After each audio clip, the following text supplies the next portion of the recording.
Well, hello.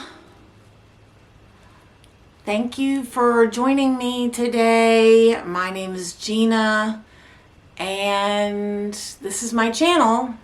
If you watched my previous video, you know that I've had some health issues, and I appreciate everybody that left the most wonderful comments on the video and sent me personal messages, direct messages, gifts, cards. I mean, to tell you, I got a lot of love and it made me feel great. Yeah, I got some negative stuff that I was complaining a lot and that I'm a snowflake and that the hospital is not a hotel. And all valid points. I mean, I understand where those negative comments are coming from, but I still kind of wanted my friends and family that didn't know the entire story to know it. Now they know it. And so I'm going to move forward. How am I feeling now? I am feeling, I would say,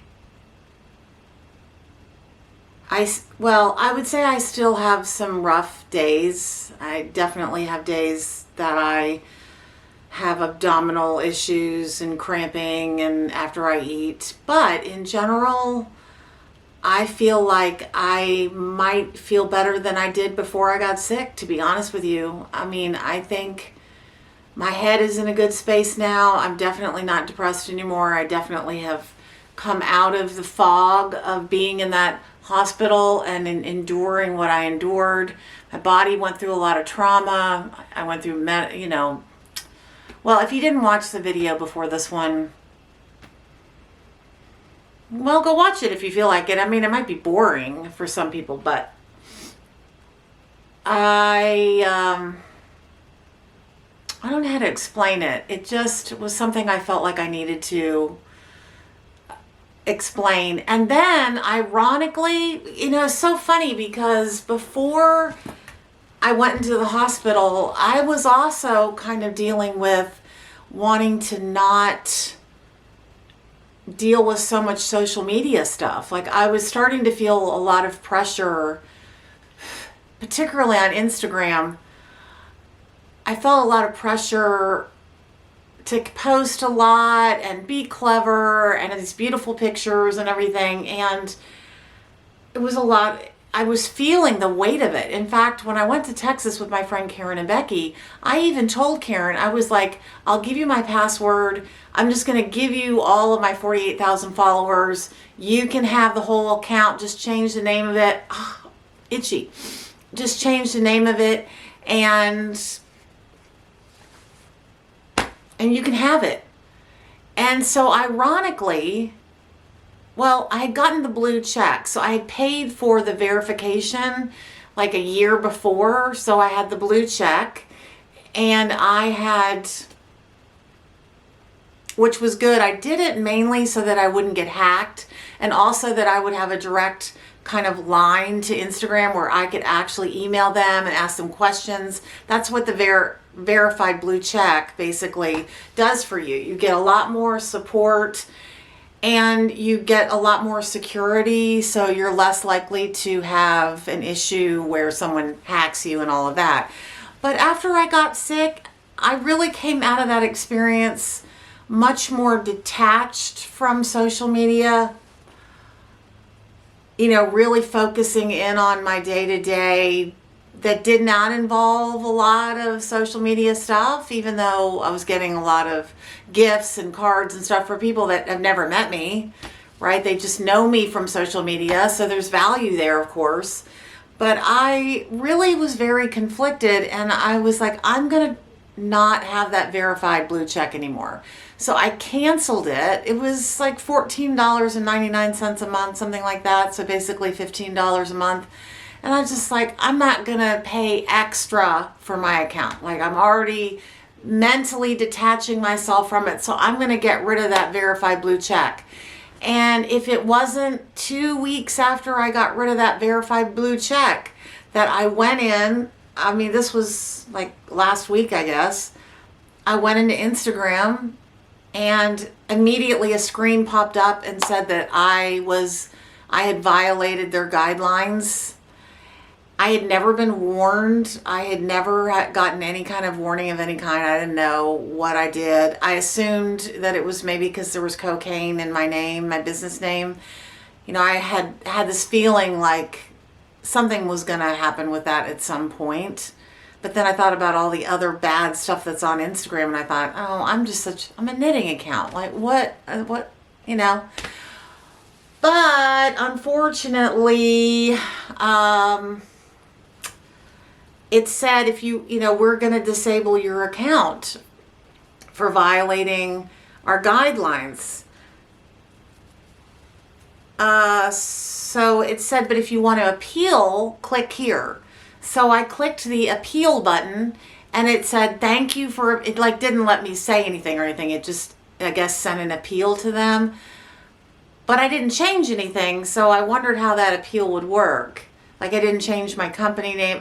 Didn't have the option to fix whatever it is I did. It just said, if you think that we've done this in error, appeal to us and we'll reevaluate your account. And I did that. And then it wasn't 20 minutes later that they said, we assessed your appeal and we've rejected it. And we are now permanently deleting your account, disabling it and deleting it. And then it was gone. So it was like 15 plus years of me organically growing this account, spending blood, sweat, and tears over the years doing this content, building my, followers, making the reels, making the reels of my family vacations and all these fun things that they're gone. So I know I have all the pictures somewhere in the cloud somewhere. So they're not gone. So like the pictures of my family and everything, they're not gone. But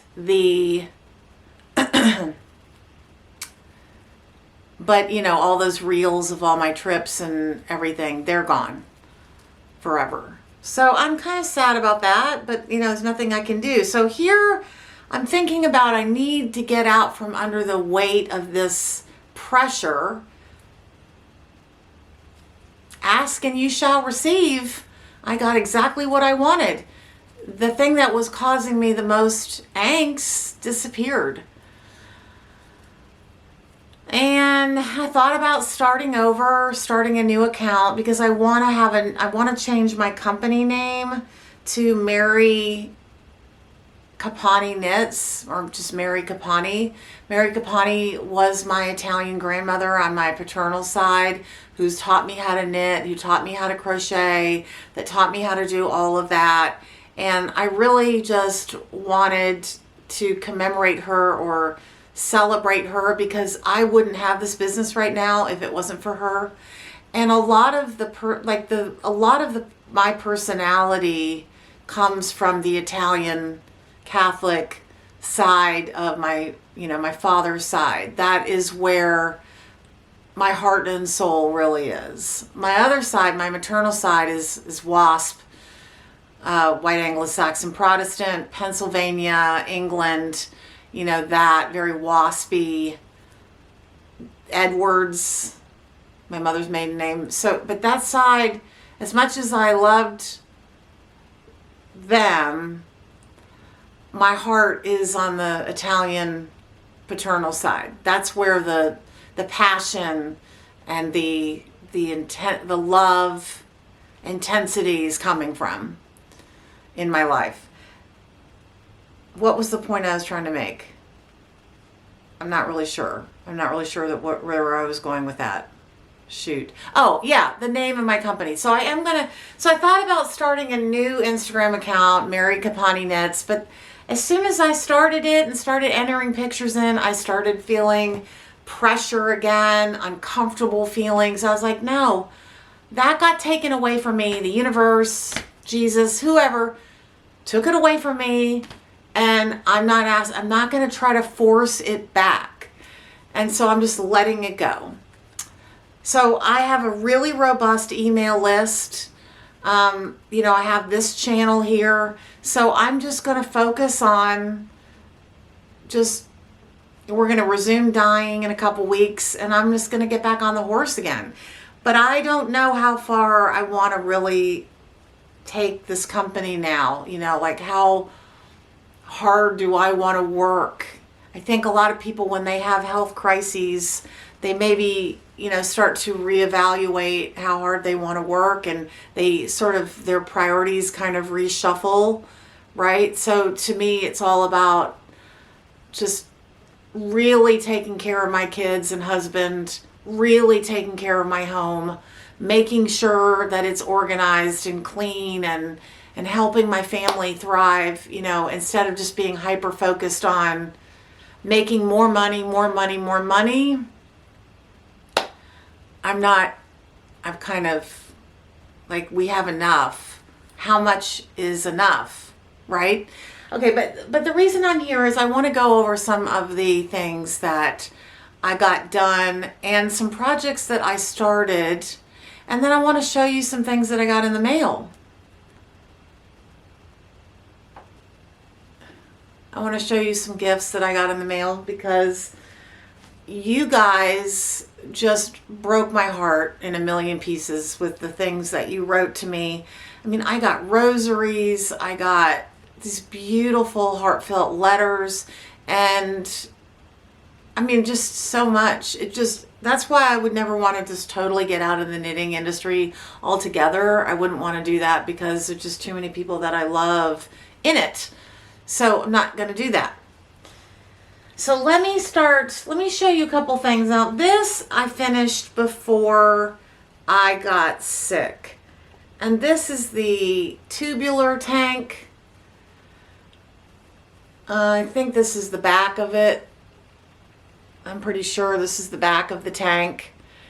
And I did a small. I'm size 4'6". I weigh 119 pounds right now. I've lost like 30 pounds this year. Isn't that crazy? But I did this out of my Yak, my Dream DK, which is Yak. And this is a very nice, straightforward tank top. I just decided to make one as a layering piece under things, like jackets and things. But I don't know what happened. I can't figure out. There's something wrong with my ribbing in the front, and you can see it. But when I turn it around, there is a pulled stitch there, but all the stitches are correct. They're oriented correctly, so they're just kind of loose. So I don't know. But this is a nice thing to have as a staple. And then I had this whip that was just sitting, and I went through a period where I just really wanted to knit the whips. Whip the knits. And so I did this. It's basically, it looks like a daily pullover or something by Paula, whatever her name is, Paula somebody, I don't know, from Pearl Soho, designed like a sweater. And I did it, but I just basically looked at the picture of the sweater, and then I just tried to replicate it with really long ribbing. Really long ribbing and alternating knitting, one black, one cream colored. But what I noticed as I was doing it is that if I pulled like in the round too tight, it wouldn't look right. It would look weird. Like, it doesn't look right.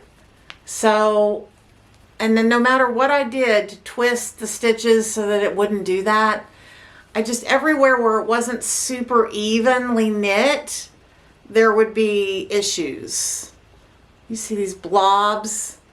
So I never really could make this sweater look that good. Like it just doesn't. And then of course, once I blocked it, it just stretched all the holy hell. Just absolutely enormous. And that's another thing about, especially if you use larger needles and you've got superwash yarn and then you block it, it just stretches out. It just becomes really floppy and not very attractive. So that's pretty much a bust. And then I did an Andy by Yunko Okamoto, which is this gigantic, super long cardigan. And I did it out of my boucle. And it's just it's a gigantic, long cardigan. I haven't woven in the ends yet, but it doesn't have any finishing. I think it's just buttons. It may not even have buttons. I can't even remember now. But there's no finishing in the front. So it's just a super long cardigan. And it just doesn't have any... It's just completely shapeless. And it's so huge that another bust. I would say no. Like it's like not even a bathrobe. Like I wouldn't even wear it as a bathrobe. What else? I made some socks. So I took a bunch of minis together and just did a vanilla sock. 64 stitches. I have to use US zeros. I am the loosest knitter in history. So I just went through and did a fish lips kiss heel, and I just did different minis that I had little scraps. I believe it was 10 rows each. And then I kitchenered the toes. Guess I could use, I do have sock blockers somewhere, but I don't know where they are at the moment.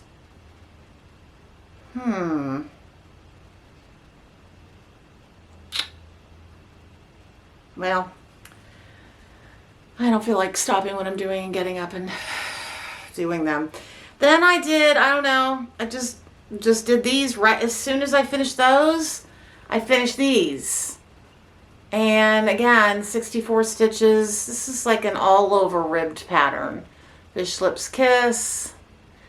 I'm hiding my ladders in the ribbing so you can't see them.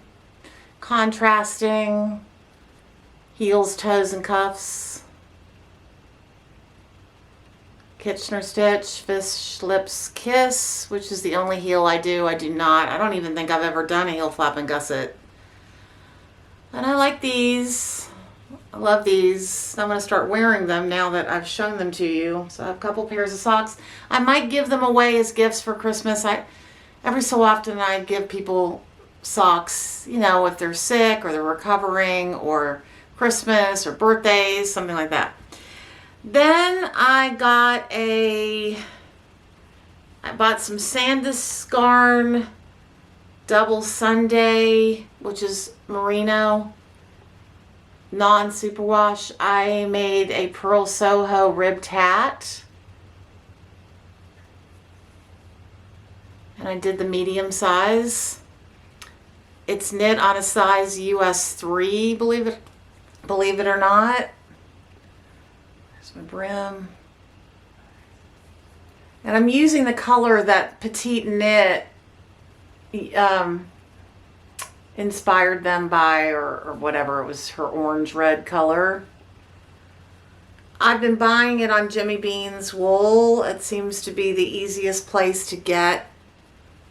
I think that's where I got it from. I normally get yarn from Jimmy Bean's because they use PayPal.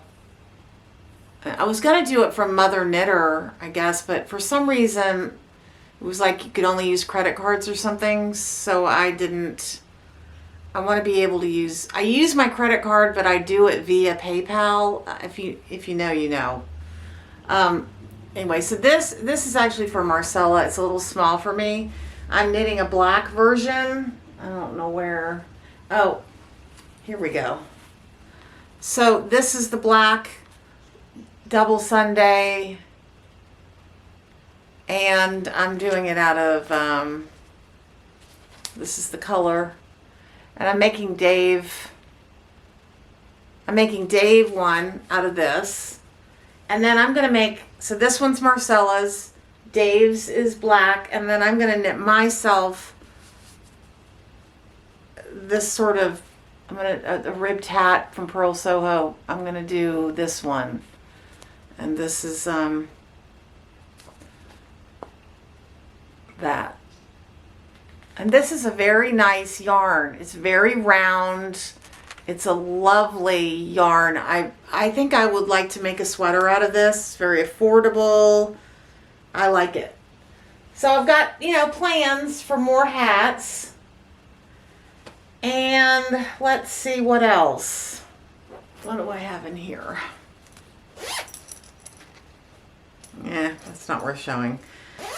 Okay, what else? Then I started, there's no rhyme or reason to what but I have this Yak Suri, and I just really like the natural color over it. So I decided to do, oh God, what is the name of this sweater? I don't know.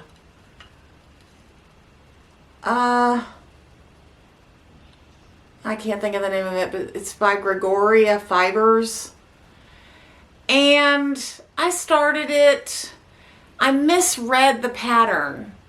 And the pattern said to use 3 strands held together at one time, and I didn't do that. I just held 1 strand together. So here I'm thinking I'm doing the right thing, but I'm not. And there's mistakes all the way through it. It has this really big balloon sleeve. And so I haven't done the sleeves yet. The entire body is made out of twisted rib, which is just about the most brutal and horrific knitting, altogether knitting. I hate it because you can't look away. You have to just look at your knitting, because you can't, if you look away, you don't twist the stitch. You just, maybe some of you are good and you can do that, but I can't. But the problem with this, and this is why I stopped, as soon as I have a problem, I put down my knitting and I can't go any further. So one of the problems is there are these spines that run down, and the spine was supposed to go this way and this way. It actually goes around your breasts, like fits around your breasts and goes down, but I made the mistake, and the way I only have that big spine coming down the center. So it's not going to fit the same.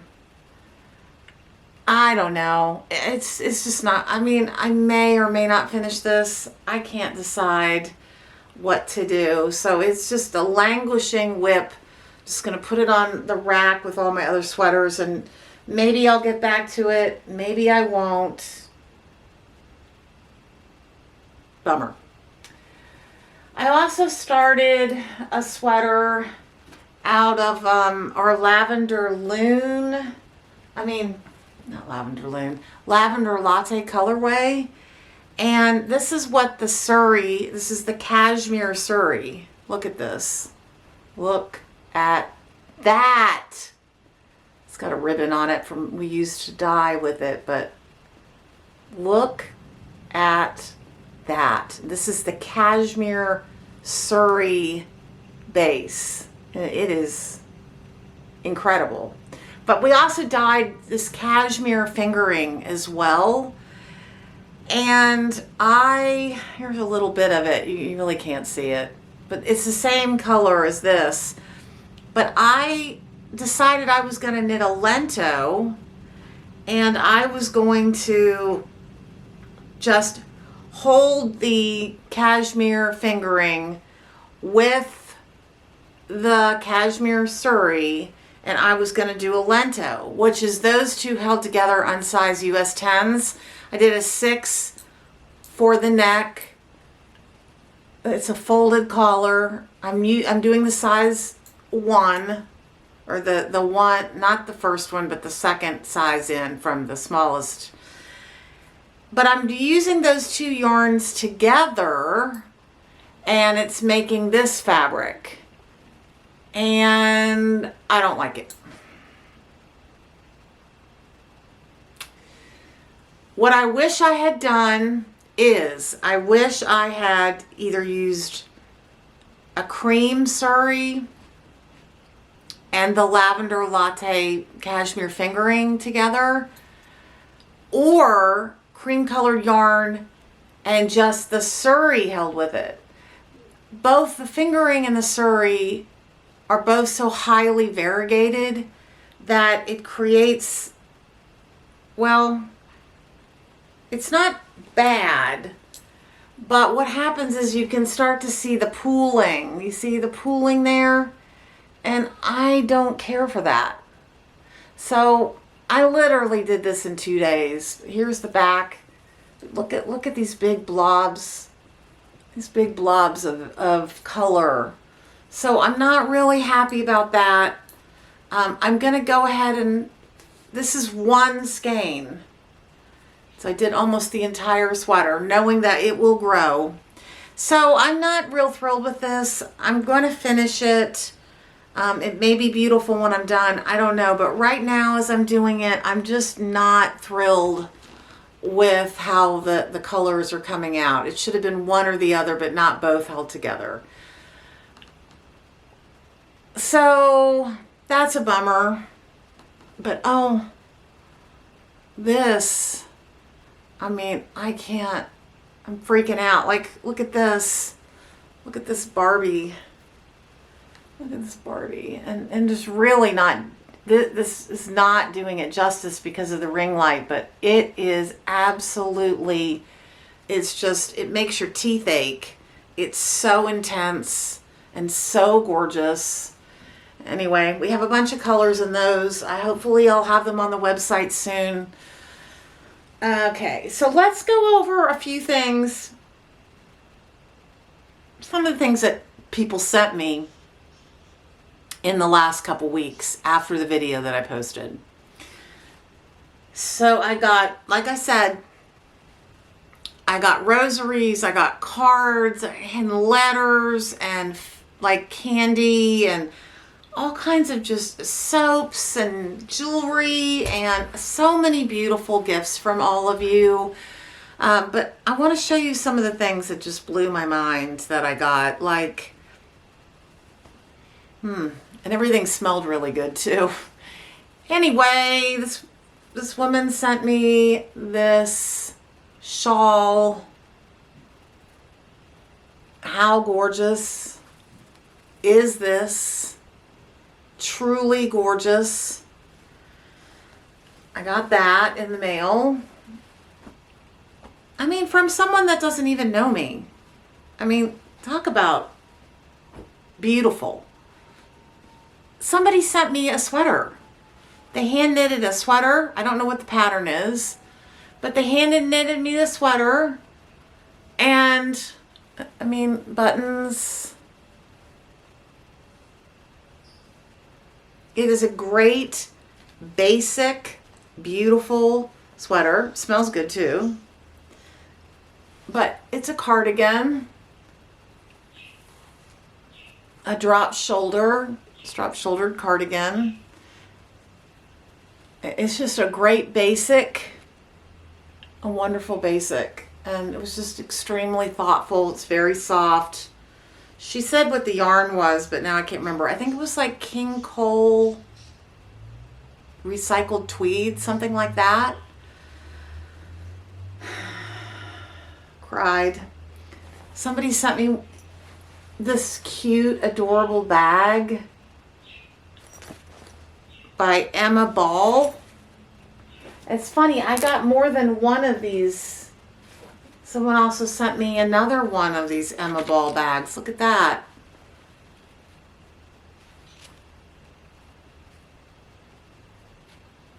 Isn't that gorgeous? So thrilled. Somebody sent me this gorgeous bag from Hawaii. And this person also sent me this.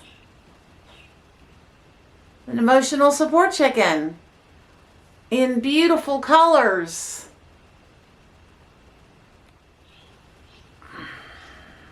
Camera died. So this person sent me this. And a lovely note. This came from Hawaii. And then I got this from Tassie. Look at that. How adorable. Look at this. How cute is that? Precious. And then someone else sent me a very sexy emotional support chicken. I mean, there's some glitter there. Look at the glitter. Yeah, that's showing up. Some really amazing yarns in this one. And the other one is amazing too, but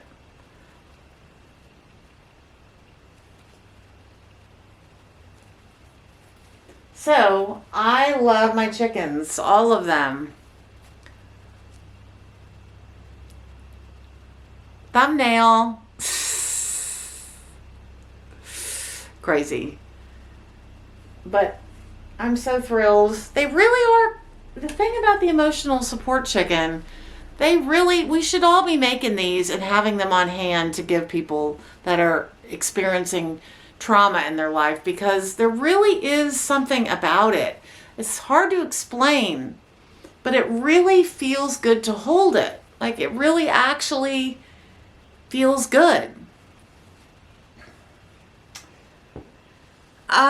Somebody died, and I can't remember what she said she died it with, but it was something like natural, and like she sun dyed it.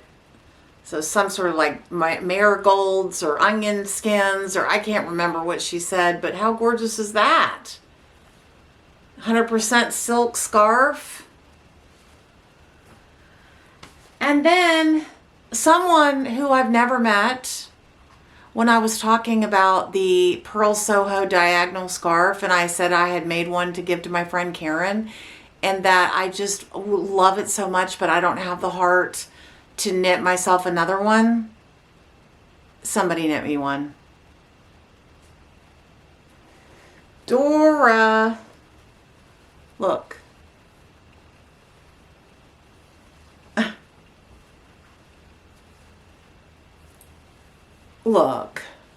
Look at this. Isn't this is so incredible. I mean, this was a lot of knitting. A lot.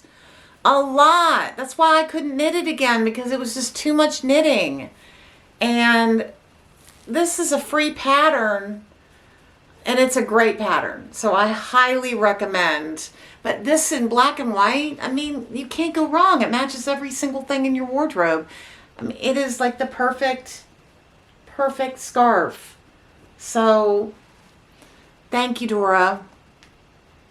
Thank you to everyone that took the time to send me something, to write me a note, to comment on the last video,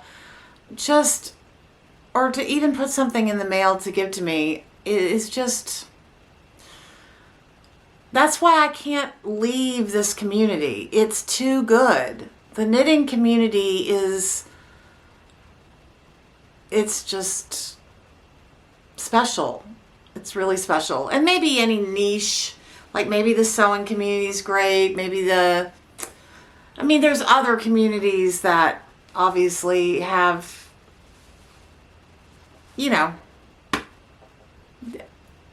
as a group can come together and help each other out. And I love that. I really do. I love it. Okay.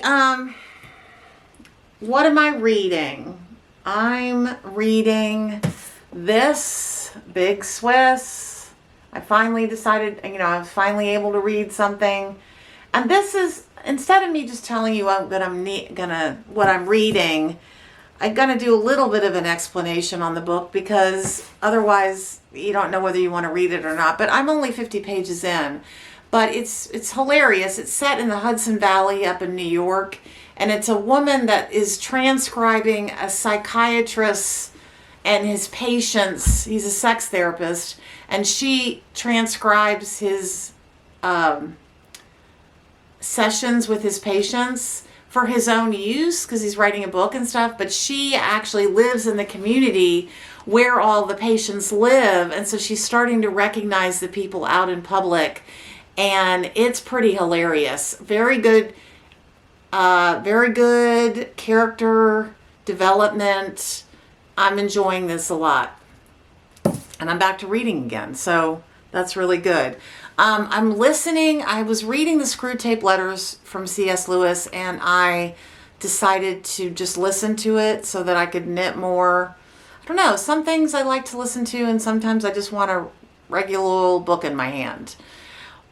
But the Screwtape Letters are about basically a henchman for the devil, and he's trying to convince one of the other henchmen, like, how to destroy a person's belief in God, or, you know, it's interesting letters back and forth to each other, or it's just the henchman talking to the other henchman and writing these interesting letter. I mean, anything C.S. Lewis, like Mere Christianity, is so, or The Great Divorce, that's a fascinating book too, and it's about someone going kind of in a purgatory type hell, and why someone would choose to go to hell. Like, why would they choose it? Because you do choose it. So it's, no one puts you there, you put yourself there. So anyway, I don't want to talk about religion. I don't want to turn anybody off. But Screwtape Letters, C.S. Lewis in general, is so good. So I'm listening to that, reading Big Swiss, enjoying that.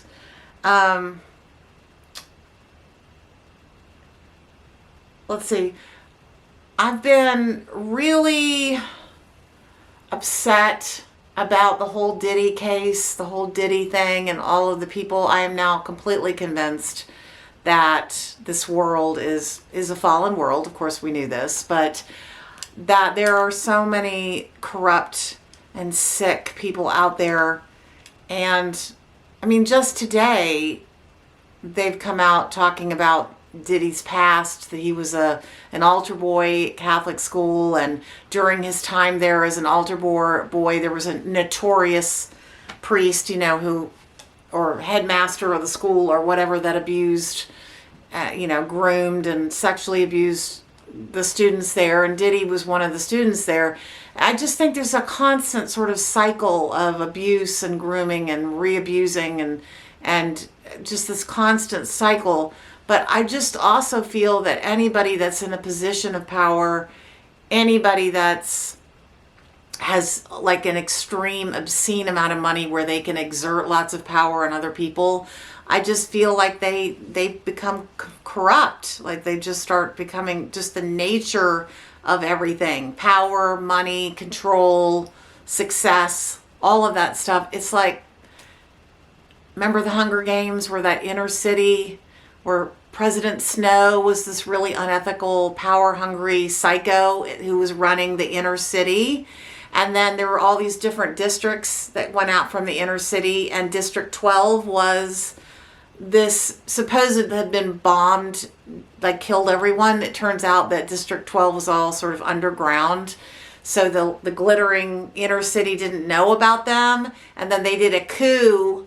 District 12 did a coup to overthrow the inner city. And there was a woman running District 12. And she's this wonderful, loving, like downtrodden, we're going to bring everybody up. We're going to, we're the whatever. And, by the time she takes over as president of the inner city, she ends up turning out not to be any more ethical or any better than President Snow. So just the nature of the power will corrupt.